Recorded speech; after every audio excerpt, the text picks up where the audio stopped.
journals, through seminars and conferences. Why do we go to conferences? Why do we talk to other people? We know what we're doing. I've been doing this for 20 years. I've got a full-time job. I get a good salary. I'm in no danger of being unemployed. My students love me. I get consistently high grades in my evaluation. It's now much more effortless and spontaneous for me to teach than it used to be 10 years ago. Of course it would be, but how do you know that you're meeting your students' needs? So education research, not physics research, education research. How do you know you interpret the students' understanding, the assessment, the way they engage with each other? How do you know that your agenda includes empowerment?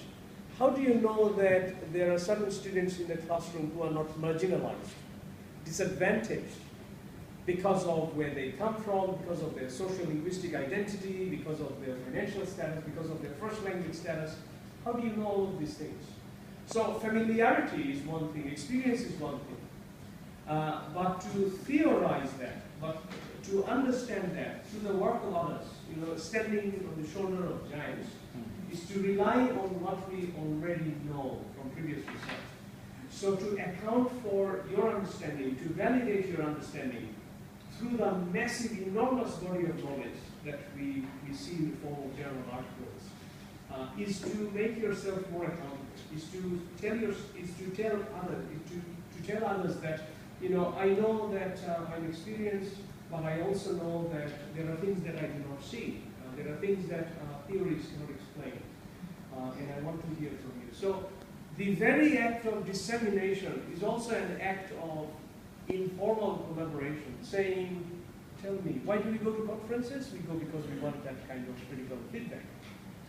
And the notion of criticality is not just to read an article or read a theory or listen to someone's conversation or even write a paper for the sake of explaining something. The act of dissemination and research is also to keep on moving on. So if you think about yourself, your teaching practices, do you teach the same thing in the same way as you did last year, 2 years ago, 3 years ago? Surely you do it better because you're more experienced.